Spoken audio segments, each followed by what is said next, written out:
Hey everyone, it's Blake. Welcome in to episode number 22 of our AEW 2022 save and TEW 2020. This is Dynamite for August, week 4. Just doing Dynamite on this episode. Just scheduling wise, I just had time to put Dynamite together for this one, so we'll do Rampage. Sort of a shorter episode on the next one, and then it will be our State of AEW for September, and then we will have the usual schedule from there. But yes, we are to another end of the month here in the gameplay, and so yeah, we'll do our Rampage episode after this, then we'll do State of AEW, and then we will be pretty much a couple episodes away from All Out. In all honesty, I'm trying to get to All Out at this point. Like I want to get to it because we're gonna do a little bit of a reset after All Out. I know it took forever to get there based on the gap we had in terms of stopping the save for a little while, starting it back up. But after All Out, there will be some changes made, not necessarily from a storyline perspective, but there will be some new additions when it comes to kind of tweaking the schedule a little bit, and we will have some title additions as well. So we will talk about that once we get there. But let's talk about Dynamite, because Sammy Guevara in the pre-show gets the win over Chuck Taylor, 740 here in this 166. Nice match.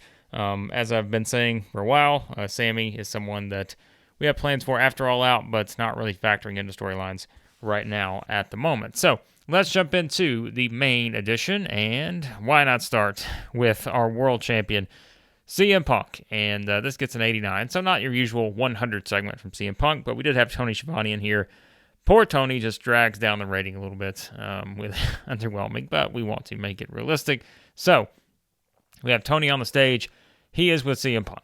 And it is Punk responding to MJF officially accepting his challenge for All Out. We saw MJF announce that on Rampage.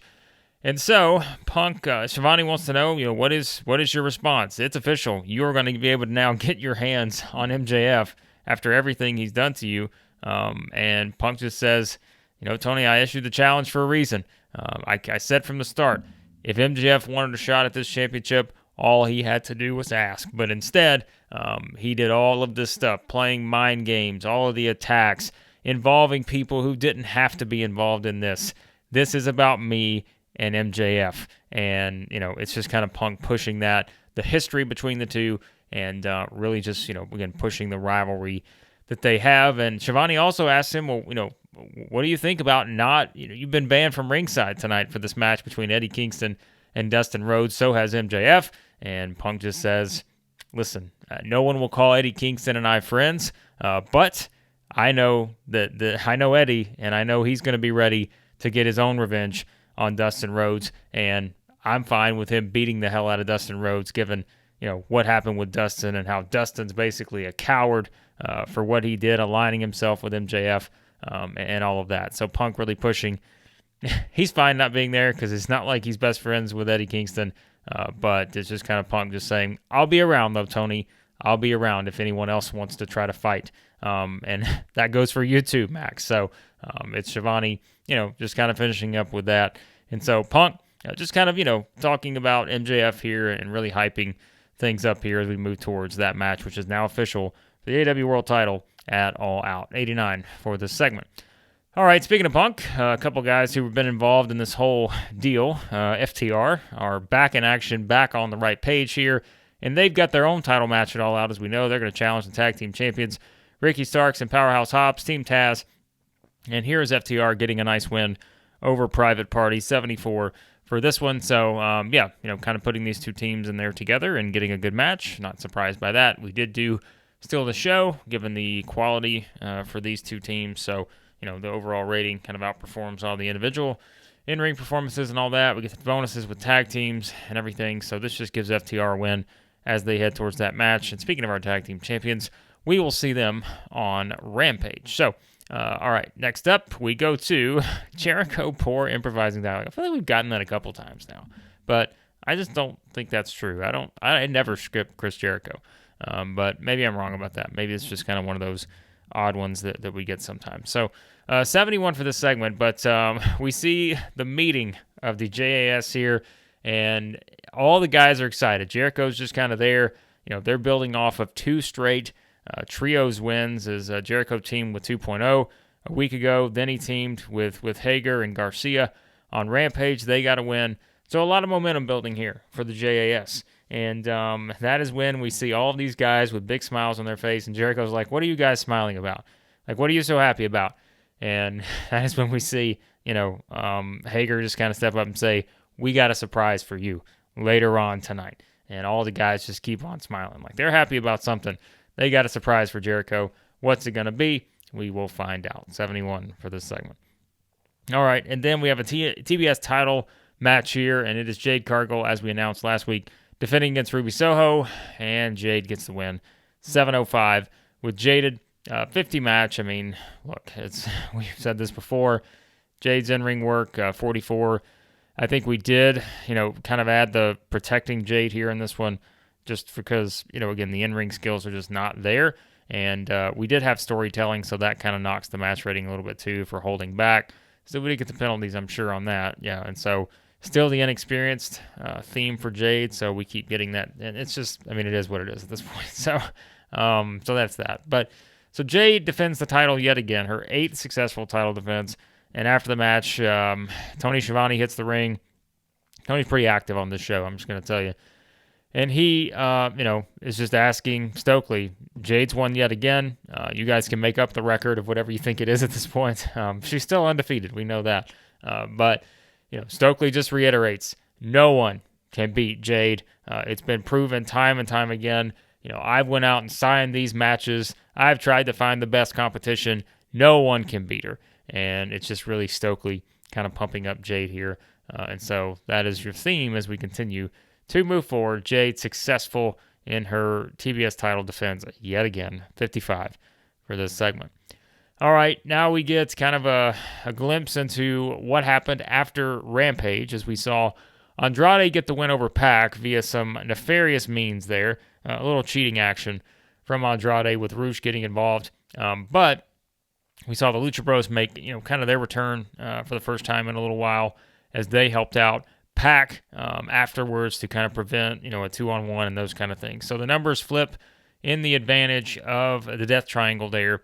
And so we just kind of, get Andrade and Rush plotting their next move and seemingly have something in mind here as we see them sort of plotting what their next move is going to be after, again, kind of finding themselves at a disadvantage numbers-wise against the Death Triangle. So 67 for this one. We'll find out soon enough what Andrade and Rush have in mind. All right, and we get a video package here looking at our another match that is official for All Out. We know it's going to be Hangman Page going one-on-one with Malachi Black, and we get kind of the video package looking at the road to Hangman and Malachi here. We get some words from Hangman, who, again, has sort of issued the challenge. We know Black has, basically said that Hangman is the next thing in his way as he tries to fight back towards, getting a championship match, which, he came up short when they had that match involving he and CM Punk in the trios, opportunity. Didn't win the match, so he didn't get that opportunity. That's back when we thought Malachi Black was involved in the Punk attacks. And so all of that stuff. And so, just kind of a package here looking at the road to this, which along the way, we've seen Malachi Black pin Darby Allin. We've seen him pin Sting in a trios match.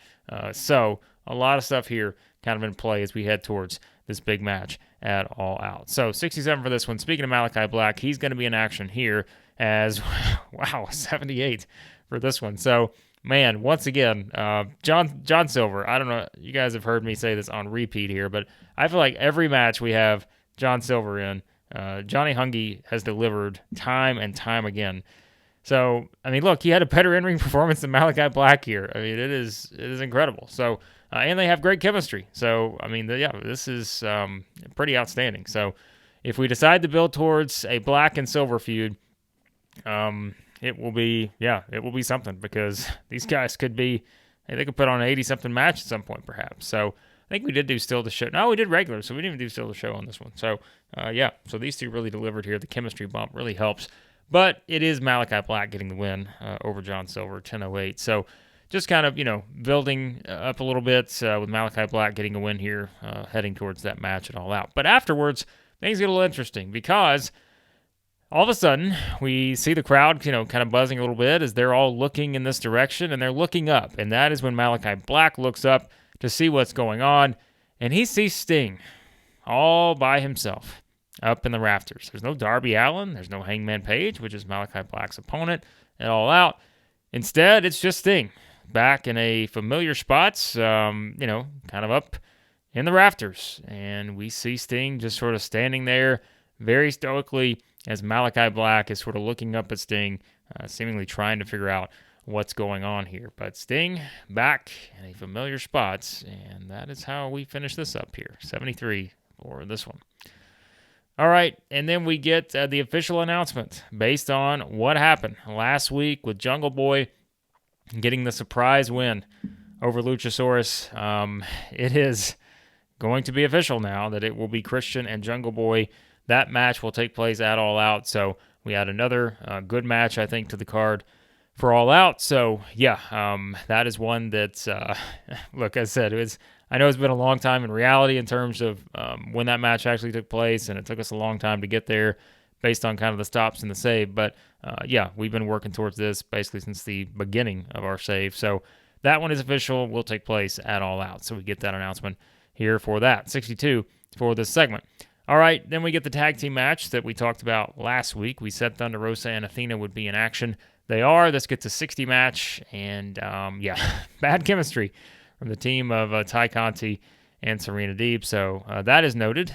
We don't have tag team championships. We don't have a lot of women's tag team matches necessarily, but probably won't be teaming those two up again. So there you go.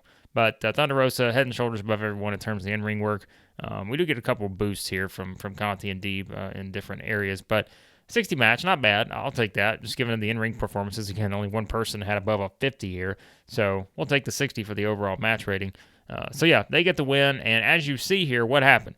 Well, actually, I think we picked the wrong one. Thunder Rosa pinned Serena Deeb with a handful of tights. That is not what we had here. We actually had interference. I don't know why it did this. Maybe... I don't know. I can't explain it, guys. I'm pretty sure I had interference. Yeah. So Ty Conti should be accidentally hit by Rebel as the finish. So I don't know why. I guess it's a handful of tights. But it even says it there. So maybe I just hit something somewhere, but I could have sworn that that was the finish. So we had Rebel interfering as sort of being sent by Britt Baker. That is kind of what we're playing up here. We talked about that last week. We saw Baker watching the replay of her pin on Rampage, just really playing up her getting a pin. But this is kind of just playing up, again, Baker sending Rebel to do some dirty work here, and Rebel, unfortunately, not doing well with that, as, didn't work out too well. The faces still get the win, and that is when, after the match, we see Baker and Hayter with Rebel out there, and we see Thunder Rosa, gotten one up here. The Rebel interference doesn't go over well, so Thunder Rosa holds the belt towards Britt Baker, which that is her opponent at All Out. That will be our women's title match, as we know. That's been in the making for a while now. So she holds the belt towards Baker, and Baker's just kind of steaming there, just looking at her. And but then Thunder Rosa takes the belt and she turns it towards Jamie Hayter, which, as we know, Jamie Hayter has already lost to Thunder Rosa in one-on-one action, but she did pin Thunder Rosa in a tag team match several weeks ago. So very interesting dynamic here at play, but it is Rosa and Baker, the match official for All Out. 66 for this one. All right, now we get an announcement that we will have some exclusive footage from the contract signing. We're going old school, like 80s style contract signing for this one, for the big behemoths. The Hoss contract signing, we'll call it this. So we'll get exclusive footage from the Miro versus Wardlow contract signing for the TNT Championship. We will see that on Rampage. So that is something else to tune into, as I said earlier. We'll also have the tag team champions, Ricky Starks and Powerhouse Hobbs. They'll be on Rampage, and a lot more as well. So 68 for this segment. All right, now we get Tony Shivani with Eddie Kingston ahead of this match with Dustin Rhodes. And Shivani, goes to start, but Kingston says, Tony, I don't even have to say anything. Let me just tell you, I'm not stopping tonight. I'm going to go out there. I'm going to beat Dustin Rhodes' ass, but then I'm going to get to MJF. That's all I got to say. I got to get out there now because I'm not waiting around any longer. So it's basically just Eddie Kingston saying, hey, he's got Dustin Rhodes on his mind, but he's still trying to get to MJF because he knows, again, what MJF has done to him over these past couple months, kind of pulling all the strings here with the attacks and everything. So 64 for this one. That is going to lead us into this huge grudge match. Eddie Kingston and Dustin Rhodes 1-on-1. Here we go. So, 71 for this one. We'll take it. And it is Eddie Kingston getting the win. Only go 8 minutes here, as we just wanted this to be a wild brawl, which is what we set it as. So, Kingston, Rhodes, as we talked about earlier, Punk and MJF banned from ringside for this one. So, these two had to settle it in an all-out just battle, and they just fought each other for 8 minutes and didn't stop, basically. That's kind of what we're pushing here in terms of the brawl. So, Dustin's off his game a little bit, but it is Eddie Kingston getting the win over Dustin Rhodes. And yeah, this is just kind of how we go. I know Dustin's kind of hasn't done a whole lot since the big angle we had after the cage match, but that will change. But yeah, we've got Dustin really hasn't said anything either, but there's a reason for that. So 71 overall for this one as Kingston gets the win, but we know Punk and MJF are banned from ringside. However, certain people are not, apparently, as after the match, here comes Jake Hager, Daniel Garcia, Angelo Parker, Matt Menard. They all hit the ring, and they are just attacking Eddie Kingston. Kingston trying to fight off these guys, but it's 4 against 1 here. And so they're attacking Eddie Kingston. They eventually get Kingston down on the mat, and then we see Hager kind of turn towards the back, and he's just putting his hand up there and he's signaling. He's just saying, come on out. And here comes Chris Jericho, and he's just got this smile on his face, and Jericho's just kind of pointing at these guys saying, you guys. Like, Jericho realizes this was the surprise they had for him. And so Jericho walks in the ring, and Jericho delivers a few punches to Eddie Kingston as he's just down on the mat. He's been attacked by 4 guys here. And it's Jericho just slapping Kingston around. And so we're playing this up. And again, you kind of know where this is headed. We're not going to make it official just yet. But really, the Jericho-Eddie Kingston stuff has been going on for a couple months now, too. Now, we had sort of the, Kingston tied into the stuff with Punk and MJF and Dustin and all of this. But we know this has kind of been a common thread that's been in our save basically since we started. So the JAS have decided that this is their gift to Chris Jericho, is to take out Eddie Kingston, who Jericho has continued to rail against, even when he's been involved in some of the other stuff he's had going on. So, yeah, that is some appreciation shown from the JAS to Chris Jericho. So we'll see what this leads to, although I know you guys can probably guess what that is. So 57, I forgot this is still tied into the Summer of Punk storyline because Jericho was in there and Eddie Kingston was in there. So this takes the heat down on that storyline considerably, I'd say, since that's one that we usually do some pretty high ratings on. But it's fine, whatever. All right, let's get to the next part. We know tonight, that's not our main event match here, by the way, Eddie Kingston and Dustin Rhodes. Our main event match is going to be Bryan Danielson going one-on-one with Nick Jackson. So that is our main event. Now, we officially get the matches are announced for our Ultimate Elite Series. Now, I want you to think about our all-out lineup here when we consider these matches that we're going to have just as part of the Ultimate Elite Series on top of MJF versus Punk, FTR versus Team Taz, Britt Baker versus Thunder Rosa, Christian versus Jungle Boy, Miro versus Wardlow. I mean, I'm probably forgetting some stuff here, but just think about that. This is a stacked card that we have when you consider that the all-out matches are announced for this Ultimate Elite Series. We know first-round matches for sure, because they've already been announced, is going to be Kenny Omega versus Bryan Danielson. That is going to kick off the pay-per-view at All Out. So that is just, it was announced last week. Omega said that's his first opponent. He picked Danielson. We know that Adam Cole is going to take on a mystery opponent that Kenny Omega's continued to push as Cole's first opponent. Those the second match. And now we know the third match for the all-out pay-per-view from the Ultimate Elite Series is going to be Samoa Joe versus Claudio Castagnoli. So Jon Moxley gets the bye here as we go into kind of the first set of matches. So Moxley will not have an Ultimate Elite match at All Out. Will he be in a match? We'll find out. But we know he will not be in an Ultimate Elite match at All Out. So that's your first 3 matches for the tournament, and just a stacked lineup. And again, you don't even know Adam Cole's opponent yet. But yeah, these are this pay-per-view should have a lot of good matches. I'm feeling pretty confident about that. So this gets an 88 as we get all these matches announced for All Out. And then we go backstage, as I said a minute ago, our main event's going to be Danielson versus Nick Jackson. And it is Kenny Omega kind of hyping up Nick's match against Danielson. These guys are reacting to the first pairings of the Ultimate Elite Series in these matches. And then comes Adam Cole, Kyle O'Reilly, and Bobby Fish. And, they just walk in and they got a little bit of a, they don't seem very thrilled. Let's just put it that way. And, there's the tension we've continued to have between all 6 of these men. And that is when, Omega's just kind of saying, all right, guys, we're trying to make sure Nick gets ready here. He's got Danielson coming up and all that. And that's when Cole just kind of stops Omega and says, well, hold on a second. There's something that's been bothering me. And, maybe I just have now decided to ask because you've been carrying me out to the ring the past couple weeks. We've gone out there as leaders of the Elite here. But there's something I'm not sure about just as I see this, all these matches being announced. Why am I the one that has the mystery opponent in round 1? You know who you're going to face. You're going to face Bryan Danielson. We know Samoa Joe's going to face Claudio Castagnoli. Why am I the one who doesn't know who I'm going to face? And that is when Kenny just kind of says, well, sorry, Adam, that's just the way it fell. And you can see these two just kind of really staring at each other here. And Kenny's just saying, I'd love to be able to tell you why, but, it was a completely random thing. You just happen to be the person that, got the mystery opponent, got the last person who's going to join the series. You just happen to be that person. That's just the way it happened. And so Cole's just like, well, wait a second. You picked your opponent last week. So how was it set beforehand that I was the one that had the mystery opponent?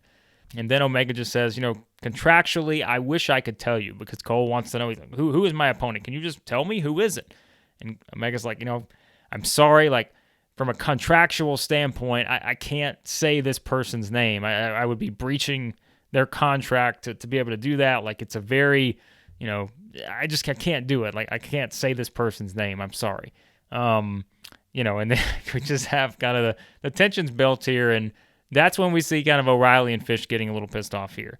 And they're like, come on, guys. Like, just tell him who he's going to face. And then the Young Bucks aren't happy because, O'Reilly and Fish are kind of going at Omega here. And so the Bucks step in, just say, who asked you guys to get involved? And so we get some back and forth here between these two. And that's when sort of, O'Reilly and Fish are like, you guys want to fight us? Come on, we'll fight right now. And then, Cole's kind of backing them down. Omega's backing down the Bucks. So we've just got a lot of tension here as we head towards this match tonight between Danielson and Nick Jackson. So we kind of hold it off there. Cole, O'Reilly, and Fish walk out. So the tension building. Again, I know it's kind of a lengthy segment. We had a lot of plot points to get to there because all of them will actually be important here as we move forward. But we head into the main events as the tension building between the Elite here. 81 for this segment, and in our 87. Why should I ever be surprised anymore when it comes to Danielson?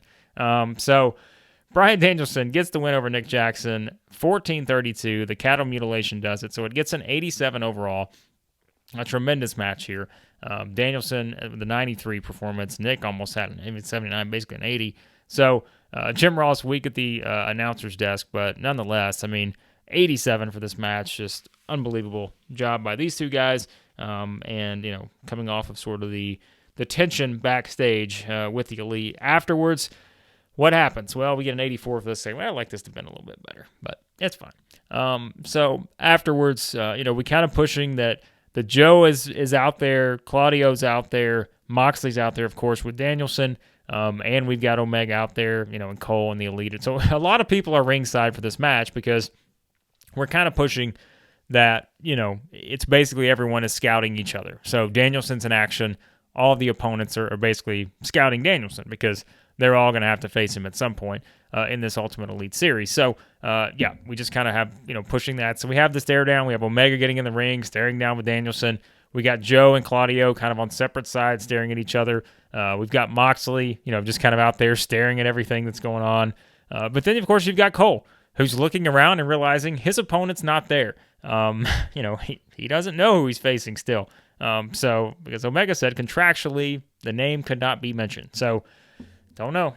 So Cole is the only one kind of not knowing who he's going to face, although Moxley doesn't have an opponent at All Out, but we know he'll be in action after that. And he may be in action All Out. We'll find out soon enough. So that's kind of your setup here. Just kind of, getting all these guys, pushing the importance of this Ultimate Elite series. And again, just the talent in the ring again, -1, who I can tell you is a very talented wrestler. It's just these matches are going to be fantastic. I'm so excited about this series. So 84 for this one. And then to wrap it up, a 94. I would have liked this. Come on, I figured it'd be a 99 maybe with this. So afterwards, we get a video that plays on the screen, and it is from MJF, who decided not to show up here tonight, after everything that happened last week, as we know, kind of getting run off by Punk and Kingston, who were trying to attack he and Dustin with all the security around them.